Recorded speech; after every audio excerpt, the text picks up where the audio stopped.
MacVoices Holiday Gift Guide number 2, part 2, with Jeff Butts and Charles Edge. This is MacVoices.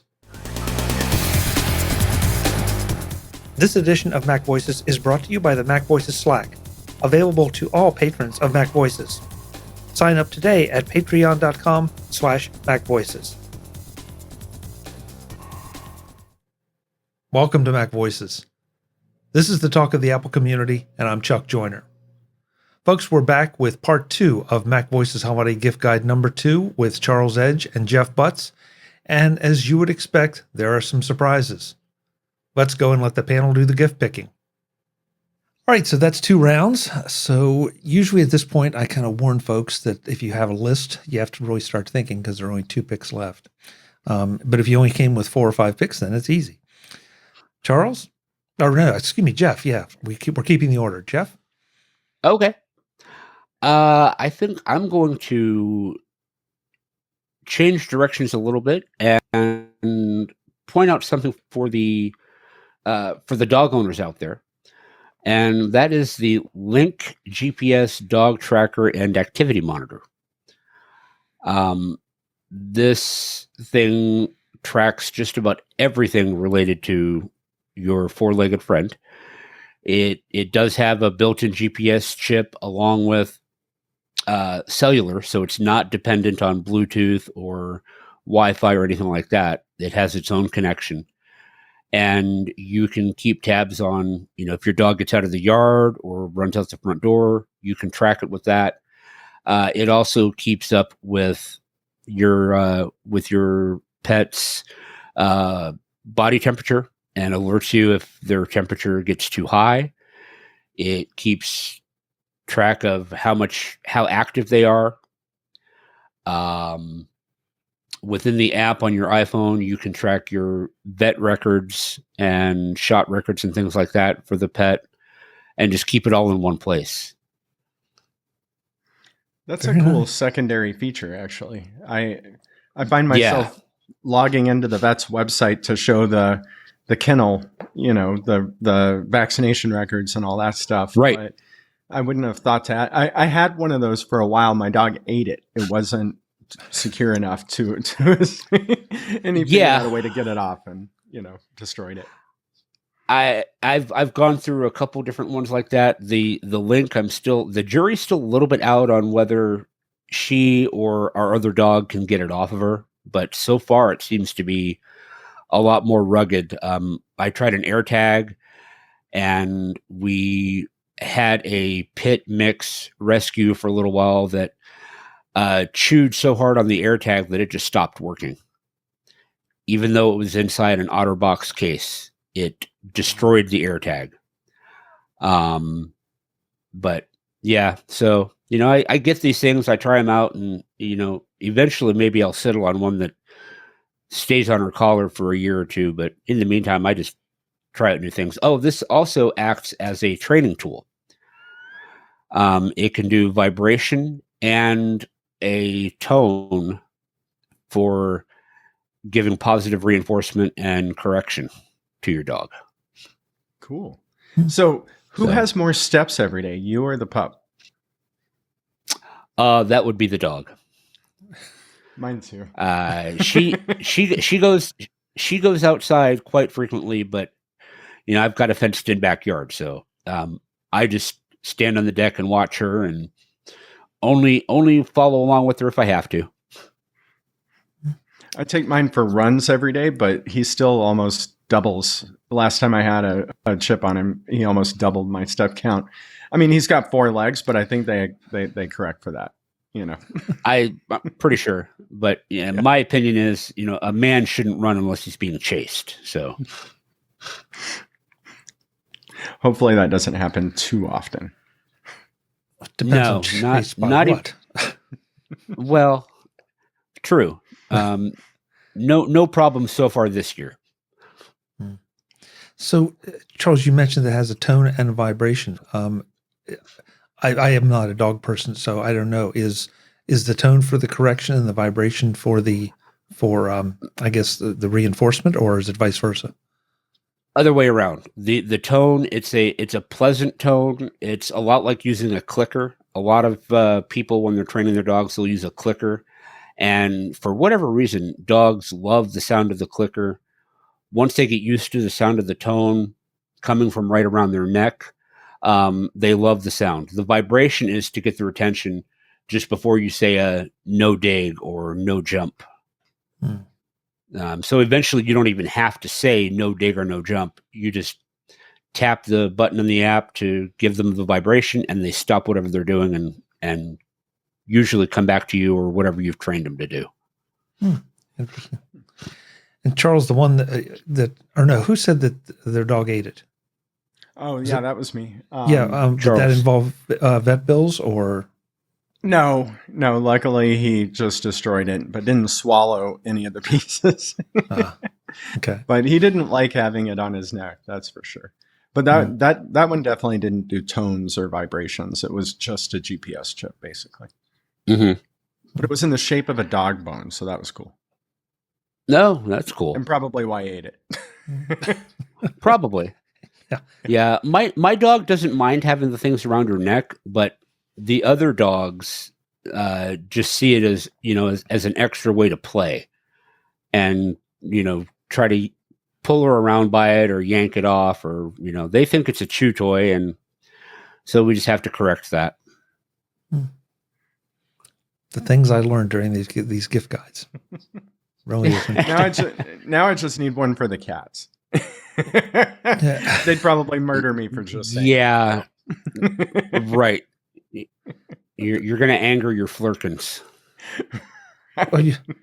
Well, I mean, I think I have just a little bit of experience, not in my house, but with cats. And, from everything I understand, cats just ignore everything that you want them to do, short of, an electric charge. Even the electric charge, a lot of times. I was about to say, we have spray bottles. We've tried all kinds. We have that like nasty smelling stuff to put on the plants to try to keep them from eating plants. Nothing seems to work with the cats. Well, with the one cat. The other cat's like a dog. He fetches. He comes when you call him. He cuddles. The other cat's just kind of I can't use explicatives on the podcast, I don't think, but he's all of them. Yeah. Probably would not be appropriate for me to recommend a taser for the cat. So, so that may get cut out of the show, folks. when PETA calls, you're in trouble. Yeah, exactly. It wouldn't be the first time for being in trouble, not with PETA, but just in general. Charles, what do you have for this round?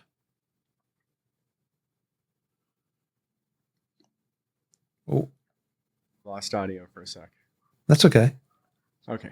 There we go. I can hear you. Yeah. Okay. What do you have for this round?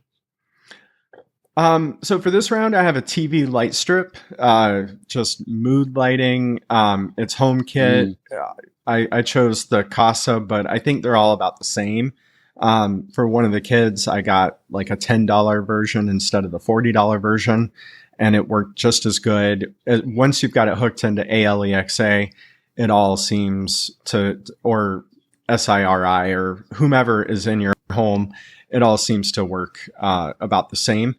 But it's kind of nice. Turn off all the lights and have that almost as a night light, or kick it on for ambient lighting. Or if you're gaming, some of them you can even configure to respond to the different sounds. So if it's like an explosion in your game, you see it flicker or something like that for even more effect. To tell you that you're a horrible, horrible gamer, because the teens aren't good enough at that. Right. Now, correct me if I'm wrong, but Kasa is relatively new to the HomeKit game. Up until recently, the HomeKit game. Mm-hmm. Yeah, up until recently, they were only on Hey Google and the A Person. Yeah, so I would definitely recommend making sure it says HomeKit before buying it, because if it's the 2-year-old version, it probably won't work with HomeKit. Right. Good point. Right. And I would say half the brands don't work with HomeKit for some of these really cheap things that come in. They're almost knockoffs of other good things from faraway lands. So, but this one I like a lot. How much hassle, you were saying if you configure it correctly, how much hassle is associated with configuring it? Well, once you get it into HomeKit, which, that's just scanning the box and having it show up. Mm-hmm. So then it's just a matter of configuring the scenes in HomeKit or ALEXA or Hey Google. I don't know if I've got one of those close by. I have all three in the house, so it's I have to be limited in my speech when recording. Right.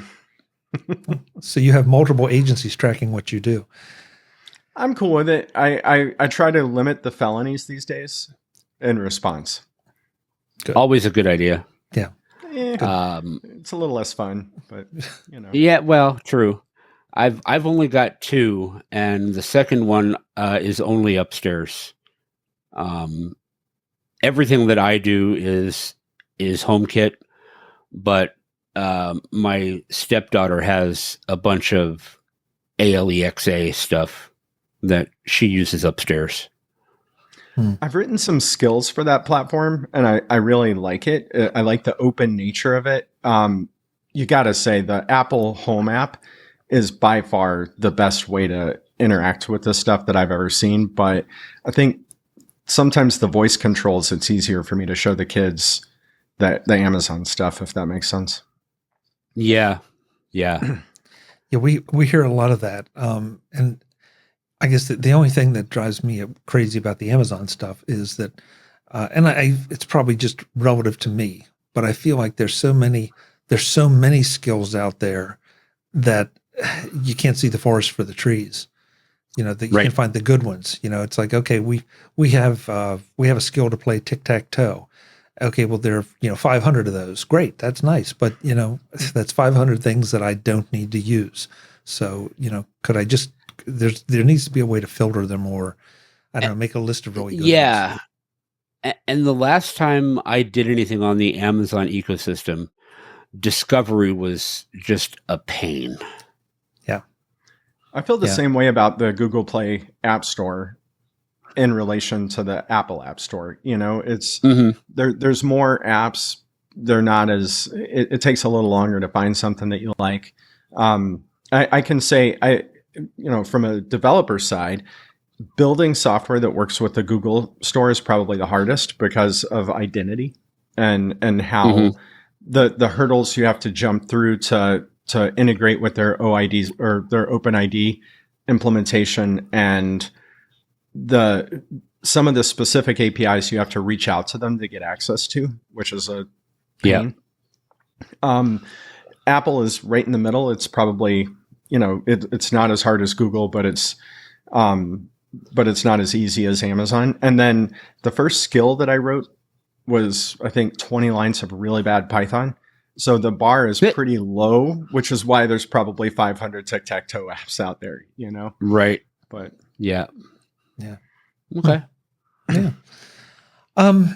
So let's see. For my third round, this is sort of something we mentioned in the first gift guide absolutely in passing, and I have no idea why we didn't specifically pick it. Brett Terpstra had recommended a really good deal that was going on Amazon for 16 terabyte hard drives, and talking about Synology and putting them in the NASs and all. But the idea of using one of the, I think we all love to refer to them as like drive toasters.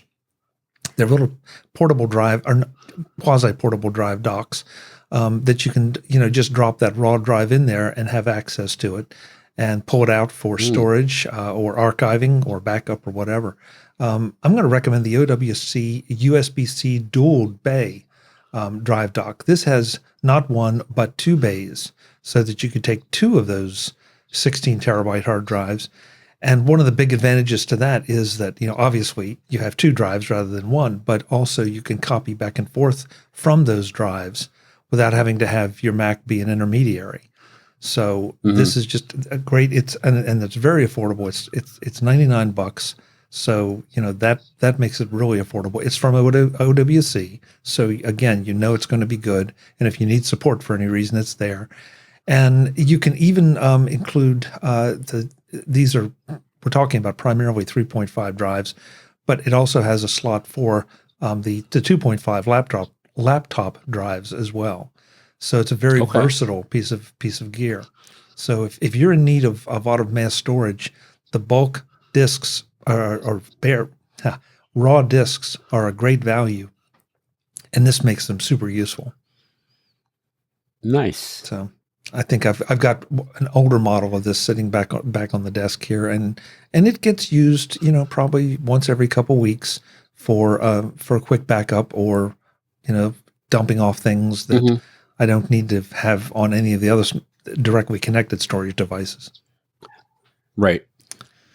Cool. I have a similar, I think I have an older OWC one as well. I use it a lot for repairing older computers that have removable drives because, my MacBooks these days don't. But as it's just so much easier when you're trying to triangulate problems, I'm going to pull this out and just put it in the toaster and see if it mounts, and maybe run some disk tools, pop it back in, trying to isolate various problems. But and having it be USB, it's a USB 3.1 Gen 2. So not going to, it's probably on the borderline of being bootable with the modern operating systems. It's certainly more than bootable for, older systems. Yep. I have one of their newer ones. I've got the OWC MiniStack STX. And what I really like about that is that it actually supports NVMe. Ooh. So I've got a 2 terabyte NVMe blade in there. It's Thunderbolt 4. It also acts as a Thunderbolt 4 hub. So it gives me, I think, 3 extra Thunderbolt connectors. There's also space for a 2.5-inch SATA drive, but if I remember right, you can't use both the SATA drive and the NVMe at the same time. But it stays plugged into my Mac all the time, and I use it for time machine backups as well as just extra storage space. Rather than paying the Apple tax for getting a bigger internal drive, I've got the Thunderbolt 4 right inside the MiniStack. You're trying to cost me money, Charles? Is that what you're doing? No, Charles may not be, but Jeff is. Or Jeff. What's wrong with me? Well, you two look so much alike. So that's twice you've done that to me today. That's very kind of you. Yes. Oh wow! Boy. Thank you, because I'm almost 50 years old. I don't looking as good as someone as young as Charles. I like that. I like that. All right, Sam. Yeah. This edition of Mac Voices is brought to you by the MacVoices Slack, available to all patrons of Mac Voices. Sign up today at patreon.com/MacVoices. Hey, we're into the 4th round. So this is the probably your last favorite thing that's on your list that hasn't been picked already. So Jeff, I'll let you, and I did get it right. Jeff, I'll let you go. You got it right. This is one it's been sitting in my Amazon wish list for several months. Hopefully I'll get it sometime soon. It's the Logitech G Pro Flight Yoke system. Because I really want to get back into flight simulator type stuff. Probably using Xplane, and the G Pro Flight Yoke system includes the yoke, which is a joystick, but it's not a joystick. It's more like what you actually see in a civilian or a commercial airplane, not a military fighter. And it also comes with another stack that attaches to it that gives you your throttle controls, your flap controls, and I think it also includes radio controls and all plugs into your computer and gives you that more realistic flying experience. So that's my 4th pick. That's the one that I really hope I get that sometime before the end of the year. But if I don't, it'll just stay there until I can get it for myself. There you go. And that fine Logitech Swiss engineering to boot. I love it. Yeah. Yeah, I'm not much of a gamer, but I have to say that, that always intrigues me is I wonder how good the experience is. The flight simulators are fine. I mean, I've played a couple of them, but if you really go to the trouble of getting something like what you're talking about, Jeff, geez. There you go. Wow. Yeah, I wonder just how much more I would, could I really get into it in a big way? If I ever win the lottery, I would probably build myself an actual sit-down enclosed flight simulator station dedicated with the motors to actually let me feel the motion as I'm flying. I've used those before, and you can really get, especially if you have a 3-monitor setup, you can really get an immersive experience out of it.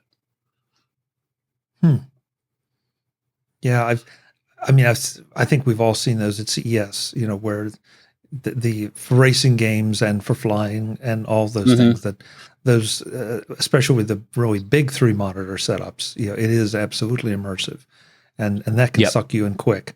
But of course, then you want to take it home with you, and that becomes a little less practical. Right. It gets expensive. That's why it's only going to happen if I ever win the lottery. Yeah. Charles, I know you do some gaming.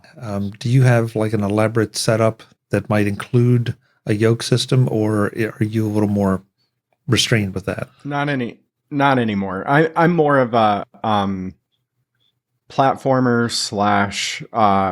/ strategy, whether it's real time or turn-based strategy gamer. Civilization's still my favorite game, which, Sid Meier wrote flying games before he wrote Civilization. So I guess maybe someday I'll evolve into flying games, but it's not the type of game that I typically do that needs to be immersive. I do have a buddy who makes a flying game chair that has all the vibrations. It doesn't tilt. It doesn't have servo motors that, bring you from side to side. But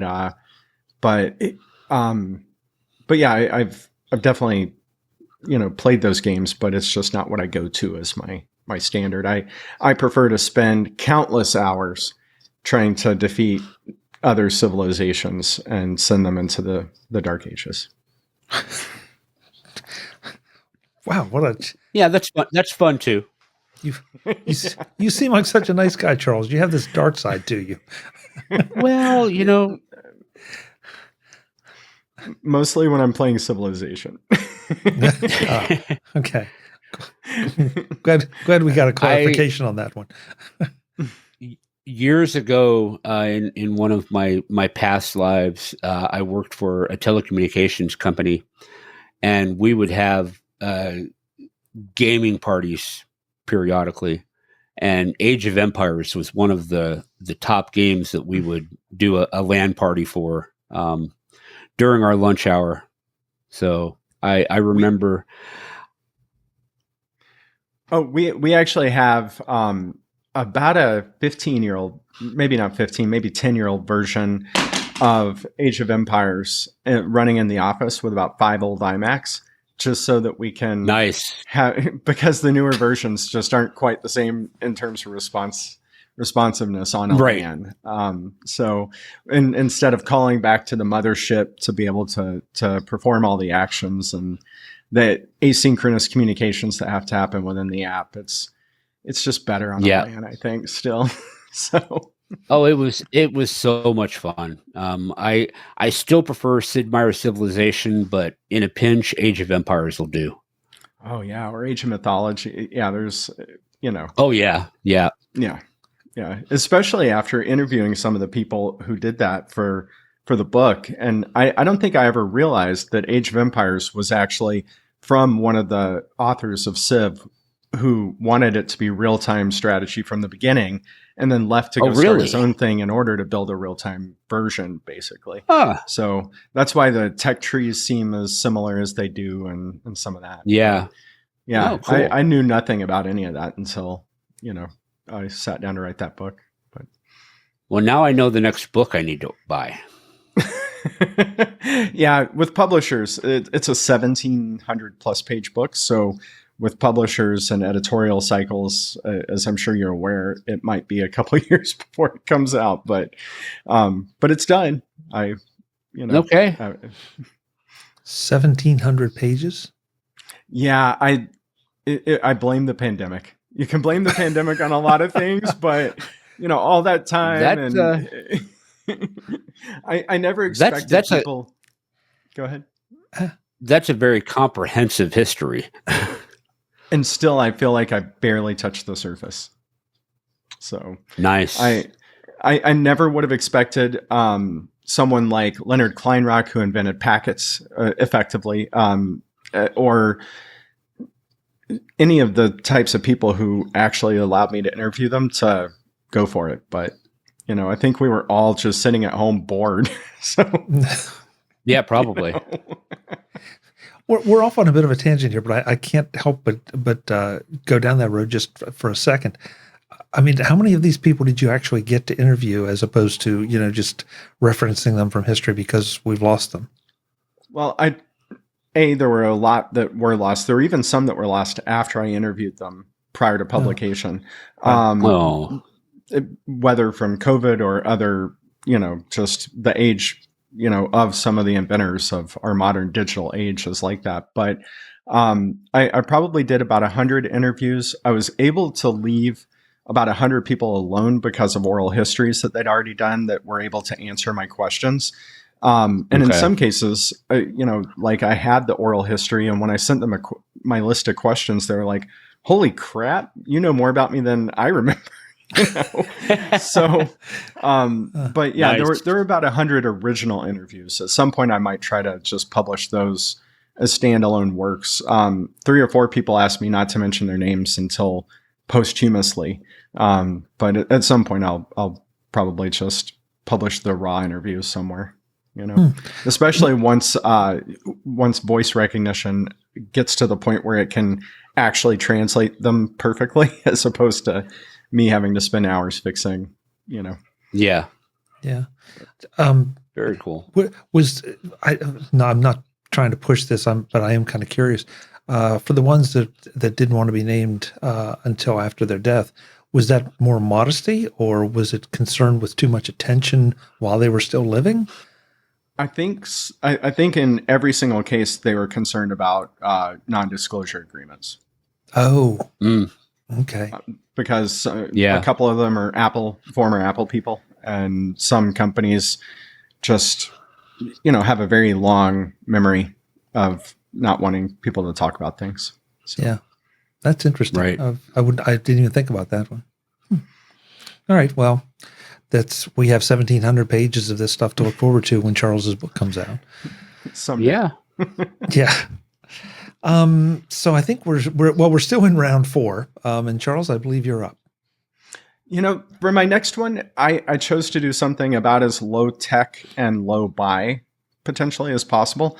And I just said experiences in general, whether it's ghost tours, which is my family's favorite, history tours, museums, bowling alleys, escape rooms. Most of these you could get on Groupon for about half or 75% off or some similar type of website. But just, getting out and doing stuff together since we can, and being forced to do it in a time-bound manner so that it doesn't become, oh, we're going to go do a thing, and then 5 years later you're like, wow, we haven't done that thing yet, So that's my just experience, go out. I love that. Do something.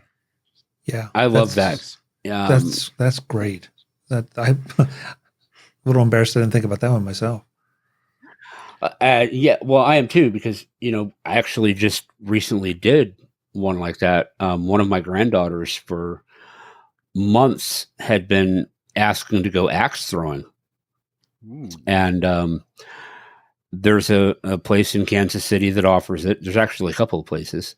And so we went, one weekend afternoon, and given my arthritis problems, I didn't think I would be able to even grip the axe, let alone throw it.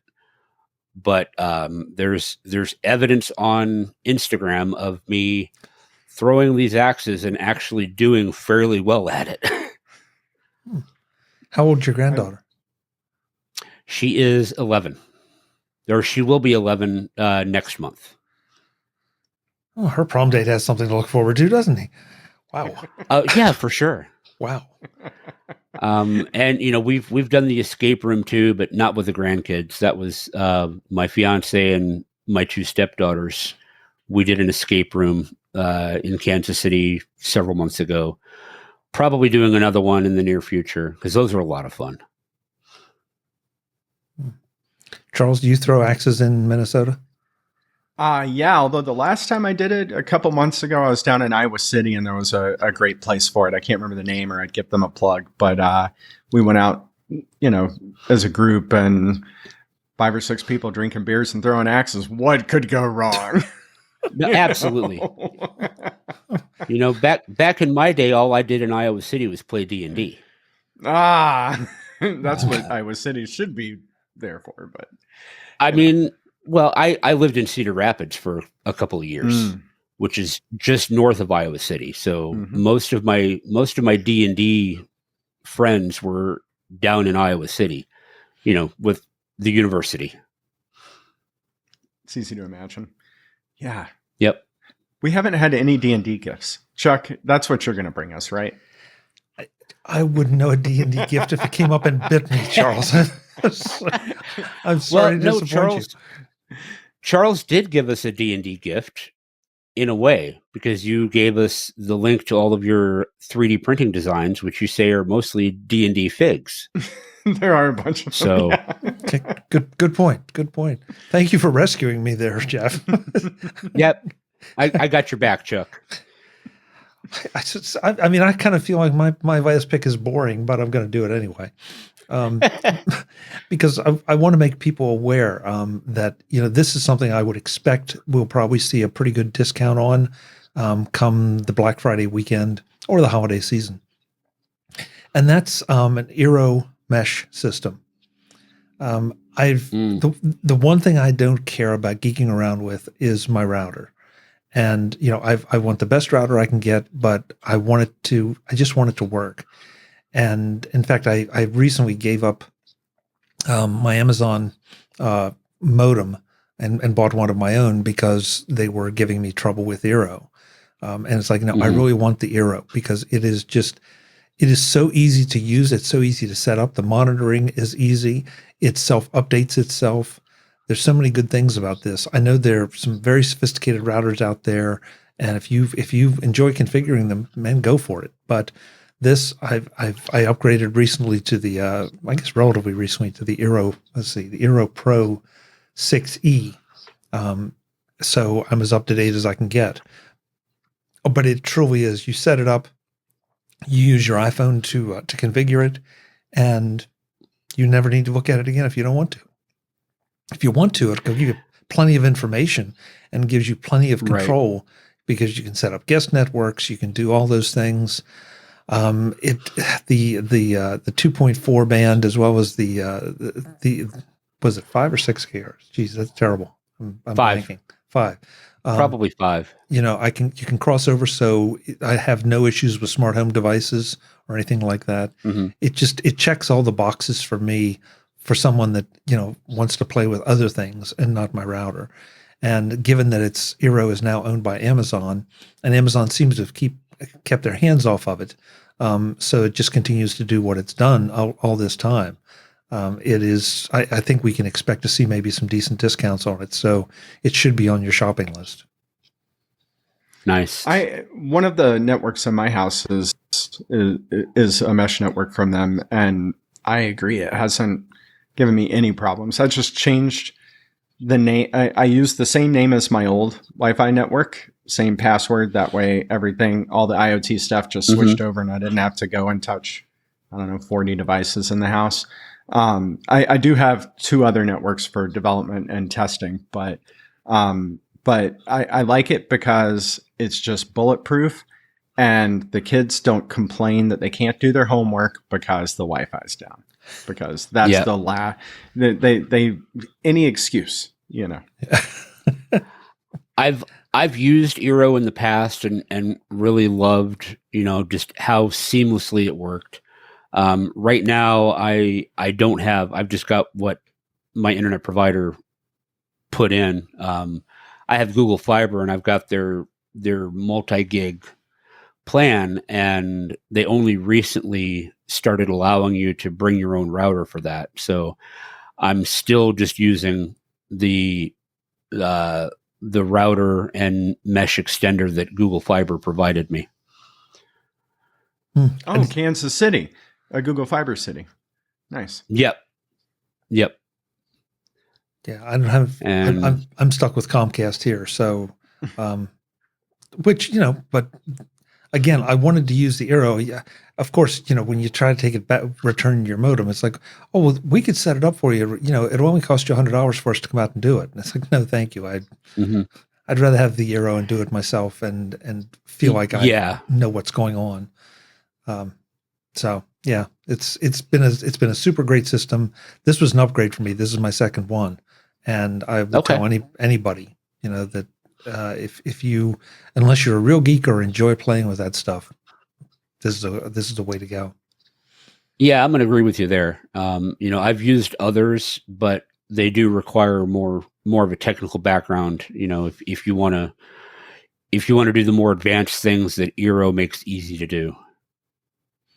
Well, and the one, I think I mentioned it, but I want to reinforce it too, because I've had routers that, and you get emails that, you know, well, we have a new update, we have a new firmware update, and then you got to take yourself offline, do the update, and go through all that hassle. And I don't know how or when Eero does it, doesn't. I don't care. They have never interrupted. It's never interrupted me while I was using it, and that's all I want. And I know I'm always up to date. So, yeah, great product. Yep, Eero has always done its updates automatically in the middle of the night. I believe you can change that. You know, if you're a night owl and you don't want it rebooting in the middle of the night, I think you can change the timing, but otherwise it's just on autopilot. Yeah. So again, it's something that I think you ought to look into if you have any interest in upgrading to mesh. Gentlemen, those are some eclectic picks. Several I didn't see coming. Definitely not even close to did I see them coming. But you know, that's the way it is. I want to make sure the folks know where they can find you when you're not here baffling me with your gift picks. So Jeff, I'll let you go first. Where can folks connect with you? You can find me writing at Mac Observer. That's macobserver.com. And my personal Twitter account is at Clefmeister. That's CLEFMEISTER. And then I also run the at Mac Observer Twitter account. Great. Thank you, Jeff. Really appreciate it. Charles, we talked about your 1,700-page book. I know there are just one or two other things that you're involved in. What should people know about where they can connect with you and what you're up to? I would say the Mac Admins podcast. That's podcast.macadmins.org. The History of Computing podcast, which is thehistoryofcomputing.net. Which is kind of the podcast version of the book. As my research notes were coming in, I decided to just read them out because then you are extra editing almost or whatever. I have grammar better in the book than in spoken word, I think. But on the Twitters, I'm CEdge318, and then my personal website, cryptid.com, that's KRYPTED.com, is kind of my the place where I try to put everything and connect it all together. So, and lots of weird esoteric command line things for Mac or Swift or what have you. Is that where we would find the Dungeons and Dragons stuff? Yeah, There are some of those for sure. I had this project that I started to 3D print the whole monster manual. And so any monsters that were missing from the community, I went ahead and made designs for, like a Thought Eater and a couple other weird monsters that Gary Gygax probably came up with on one of his many long nights smoking and drinking. Right. Love it. I love it. Yeah, Jeff, I was watching your face when he was describing that. And I thought you were having an attack of some kind. It's like, oh. Yeah, it's like, I need to get a 3D printer now. I do have a spreadsheet of all of the first edition, because now it would be impossible, I think, to try to 3D print the whole monster manual. But the first edition monster manual, I have a spreadsheet with all of them.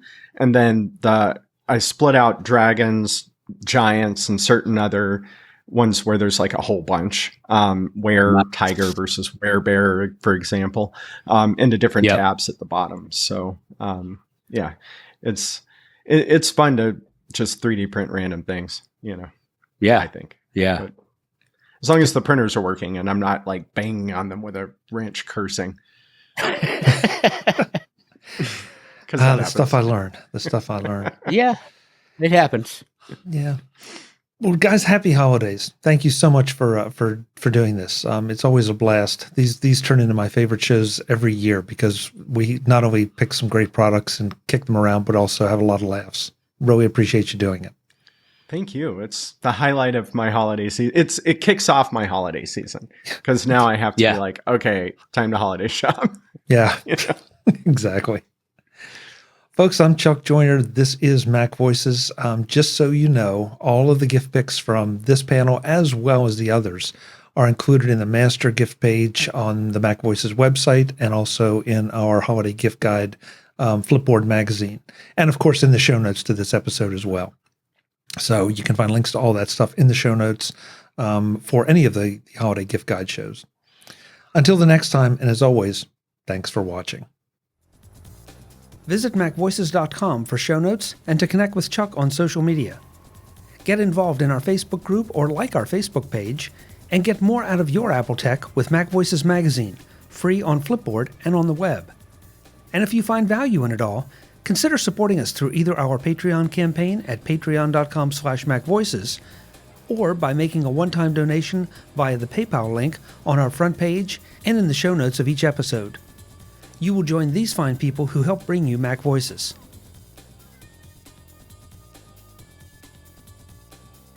Advertising handled by Backbeat Media at backbeatmedia.com. Bandwidth provided by CacheFly at cachefly.com.